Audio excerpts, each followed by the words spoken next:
Bismillahirrahmanirrahim.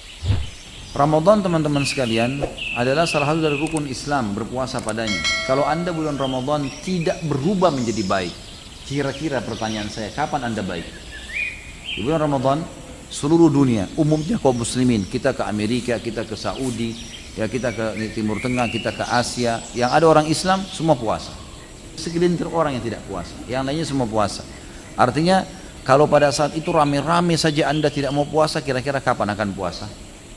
Kalau pada saat itu rame-rame kaum muslimin membaca Al-Quran dan Anda tidak ikut baca Quran, kira-kira kapan akan baca Al-Quran? Kalau Ramadan orang semua sholat tarawih, teman-teman sekalian, lalu Anda tidak sholat, kapan Anda akan sholat malam nih? Kira-kira kalau orang rame-rame ini semua. Kalau Ramadan kaum muslimin berlumba-lumba meninggalkan kemaksiatan, dan Anda tidak tinggalkan, kapan Anda akan meninggalkan kemaksiatan? Kan luar biasa semuanya, gitu kan? Saya menjelaskan Ramadan adalah bulan training yang luar biasa. Kalau ada lembaga training, teman-teman sekalian, dan training itu orang rame-rame mendaftar karena alasan trainernya bagus, juga mungkin staff-staffnya bagus. Diharapkan kita mendaftar di situ, ikut training, dan kita output nanti keluar dari situ juga menjadi bagus, gitu kan? Orang bayar banyak, sampai 5 juta, sampai 10 juta, hanya untuk meningkatkan satu skill saja. Ramadan, teman-teman, lembaga training terbesar di dunia. Trainernya Allah langsung. Kemudian staffnya semua para malaikat. Ini luar biasa, gitu kan? Tidak ada lembaga training begini. Dan fadilah yang didapatkan sangat besar. Nggak bisa digambarkan lagi fadilahnya. Pengampunan dosa, peninggian derajat, lebih baik daripada 1000 bulan, dan terlalu banyak. Bulan Ramadan, teman-teman sekalian, pada saat datang, seringkali syaitan menanamkan kepada kita hal-hal yang konyol, yang harus kita lawan. Karena di bulan Ramadan mereka terbelenggu. Dan ini fadilah lain bulan Ramadan, di mana Nabi SAW mengatakan kalau tiba Ramadan, maka semua pintu surga dibuka, semua pintu neraka ditutup, semua syaitan dibelenggu. Apa maksudnya pintu surga dibuka, teman-teman sekalian? Kalaupun misalnya dibuka, apa manfaatnya buat kita sekarang? Kita belum bisa masuk ke dalamnya. Dan ada malah hadis Bukhari menjelaskan, pintu surga akan dibuka nanti di akhirat pertama kali untuk Nabi Muhammad SAW. Lalu apa maksudnya di sini dibuka? Maka ulama menekankan lebih cenderung kepada terbuka pendaftaran untuk ke surga. Kesempatan orang beramal saleh didaftar ke surga. Sama kalau sebuah kampus mengatakan tanggal 1 sampai tanggal 30 Januari pendaftaran. Yang mendaftar di kampus ini akan ada penerimaan. Yang mendaftar kemungkinan diterima, kemungkinan tidak, tapi tergantung. Bisa saja lebih besar kemungkinan diterima. Beda dengan orang yang lewat depan kampus itu lalu berkata, saya mau daftar kampus ini, tapi dia tidak daftar sama sekali sampai lewat akhir bulan. Dapatkah sesuatu? Gak mungkin, gitu kan? Seperti itu memahaminya. Jadi Ramadan dibuka pintu-pintu surga, ditutup semua pintu neraka. Ditutup ini artinya tidak ada orang yang didaftar ke neraka pada saat itu. Sudah tidak ada. Ya, orang berbuat salah pun masih cenderung dimaafkan oleh Allah Subhanahu Wa Taala. Dan semua syaitan dibelenggu. Tapi ini perlu difahami, ada hadis yang lain berbunyi riwayat Imam Ahmad. Dan syaitan-syaitan itu dibelenggu sehingga mereka tidak leluasa menggoda seleluasa menggoda di luar Ramadan. Artinya masih menggoda, cuma mereka tidak seleluasa di luar Ramadan. Ini fadilah yang lain dari bulan Ramadan tentunya, dari bulan Ramadan. Bulan Ramadan, teman-teman sekalian, sebelum tiba Ramadan, karena syaitan akan dibelenggu, mereka menanamkan persepsi-persepsi negatif yang harus kita tepis. Misal, perasaan merasa berat karena menghadapi Ramadan, puasa 1 bulan, nanti berat, nanti puasa, saya bisa atau enggak? A'udzubillahi minasyaitonirrajim. Saya bisa, sambut dengan gembira. Kita mau pergi haji, syaitan akan tanamkan sama tuh, nanti haji macet, padat. Kemarin tahun lalu ada informasi ada yang mati, nanti saya mati nggak di sana? Padahal kalau ajal pasti matilah, gitu kan? Nggak mungkin tidak. Maka ini harus dilawan. A'udzubillahi minasyaitonirrajim. Salat tahajud, nanti kalau saya salat tahajud jam 2 atau jam 3, besok pagi ngantuk nggak ya? A'udzubillahi minasyaitonirrajim. Kerjain. Allah Subhanahu Wa Taala tidak memerintahkan sesuatu kecuali ada hikmah-hikmah di situ, gitu kan? Persepsi ini pasti tertanam, kata para ulama, dalam jiwa setiap muslim. Tinggal bagaimana dia melawannya. Ada persepsi Ramadan nanti lemas, nanti loyo. Ini semua tergantung kita bagaimana mensugesti diri kita.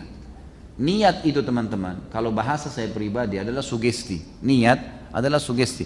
Orang niat puasa berarti sugesti untuk puasa. Niat sholat berarti sugesti untuk sholat, dan seterusnya. Orang kalau niat, subhanallah, misal gini, kita mau niat puasa besok. Itu niat itu adalah sugesti yang sangat luar biasa ke dalam seluruh anggota tubuh kita. gitu kan? Dari dalam hati beranjak ke otak kita, dari otak disebarkan ke seluruh tubuh kita, sehingga tubuh ini siap untuk puasa, siap untuk tidak minum, siap untuk tidak makan. Memang begitu. Orang niat sholat berarti dia siap untuk sholat. Kalau ada yang ganggu dia terganggu tuh. Ini kalau sudah niat sholat tadi maghrib, udah niat mau sholat dalam hati, begitu kita Allahu Akbar ada orang ribut, kita terganggu. Karena sudah niat, sugestinya memang tubuh kita, mindset kita sudah siap untuk sholat itu. Kita mau haji, kita mau jihad, semuanya begitu. Makanya niatnya yang harus kuat di sini. Bagaimana kita melawan persepsi negatif itu dengan sugesti positif, gitu kan? Enggak, saya tidak loyo, saya tidak lemas. Kalau orang makan sahur, kemudian syaitan atau ada bisikan dalam hatinya, karena syaitan masih menggoda ya. Ini kalau Ramadan ada orang tergoda dengan syaitan, luar biasa lemahnya imannya. Karena syaitan dibelenggu. Bagaimana kalau di luar Ramadan, gitu kan? Kalau masih ada bisikan syaitan di sahur, nanti jam 11 kamu haus loh, nanti kamu lapar loh. Terus kita mengiyakan sugesti negatif itu, bisikan-bisikan negatif itu, nanti jam 11 haus benar, gitu kan? Masa kita mau dikalah sama syaitan yang bisikin nanti kamu haus, nanti kamu begini. Lain kalau kita disuruh sehari semalam 24 jam tidak boleh minum, mungkin berat. 2 hari misalnya. Ini enggak, dari subuh hanya sampai maghrib dan pahalanya besar, gitu kan? Pahalanya sangat besar. Gitu. Jadi di sini kita harus mentepis sugesti-sugesti negatif syaitan, lemas dan loyo, keluar dari sugesti negatif dan kita masuk kepada sugesti yang positif kita. Sama halnya juga dengan masalah bulan Ramadan dianggap adalah bulan untuk balas dendam, tanda kutip ya. Ini saya enggak sahur tadi, maka buka puasanya balas dendam. Beli warna-warni, macam-macam, yang biru, yang merah, semua mampir. Motornya mungkin sudah penuh dengan kresek, gara-gara beli semua. Yang kolak dibeli, yang ini dibeli, yang itu dibeli, macam-macam. Begitu buka puasa nggak bisa dimakan. Nah, ini salah, persepsinya salah. Nabi SAW sudah ajarin buka puasa dengan air putih dan kurma. Habis itu sholat dulu, pulang jangan kagetkan usus anda karena sudah istirahat, baru kemudian makan dengan tenang, gitu kan? Baru makan dengan tenang, insya Allah nggak ada masalah, gitu kan? Jadi justru kontrol. Kata ulama, kalau orang puasa kemudian tidak bisa juga mengontrol hawa nafsu, mengatur makanan dan minuman yang masuk, ini berarti dia belum mendapatkan tujuan utama puasa, mengetahui bagaimana keadaan orang-orang yang susah di luar sana. Kita jadi tahu, makanya dimotivasi lagi. Siapa yang membuka puasakan orang yang puasa, maka akan dapat pahala seperti orang yang dibuka puasakan tanpa dikurangi sedikit pun dari pahala orang yang dibuka puasakan itu. Kita berikan sebutir kurma, segelas air, maka kita akan dapat pahala mereka. Kita akan dapat pahala mereka, gitu kan? Makanya kejar untuk membuka puasakan orang lain. Jadi kita sudah rasa haus, rasa lapar, kita juga melakukan, membagi pada orang-orang yang susah di pinggir jalan, di mana-mana. Mereka harus berlumba-lumba untuk melakukan perbuatan-perbuatan seperti ini. Jadi ini persepsi negatif semua harus dilawan, harus dilawan. Semua bisikan dalam hati kita atau di benak kita yang membuat kita malas ibadah, apalagi meninggalkannya dari syaitan. Lawan. Kalau kita nggak lawan sampai kapan nih? Syaitan mau setiap hari buku amal kita kosong, gitu. Apalagi Ramadan puncak-puncaknya kita beribadah. Jadi persepsi negatif harus dilawan nih, gitu kan? Kesempatan minta surga, kesempatan menyelamatkan diri dari api neraka. Dan kata Nabi SAW, di bulan Ramadan Allah punya pembebas dari api neraka. Orang-orang yang dibebasin. Dan itu terjadi di setiap malam. Itu terjadi di setiap malam. Dan kalau tiba Ramadan, camkan baik-baik dalam diri kita. Allahu alam, apakah Ramadan ini Ramadan masih ya terakhir atau kita masih dapat Ramadan akan datang? Kita nggak pernah tahu. Bagaimana dengan orang yang lalai-lalai itu? Subhanallah, saya kadang-kadang semoga Allah kasih hidayah. Merasa sedih kalau melihat ada saudara-saudara kita muslim naik mobil angkot, ya Ramadan sudah pendapatannya kecil, terus tidak puasa lagi.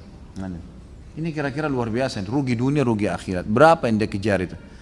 Dan itu subhanallah kadang-kadang mereka bisa puasa, tidak makan, tidak minum, tapi rokok tidak bisa. Ini satu hal yang luar biasa ya. Semoga Allah kasih hidayah. Bagaimana kalau Ramadan saja orang rame-rame ibadah, dia tidak ibadah, lalu kapan dia mau ibadah nih? Jadi kita masing-masing akan dihisab oleh Allah SWT. Jadi bulan Ramadan bulan training yang semestinya tidak tersia-siakan oleh setiap muslim.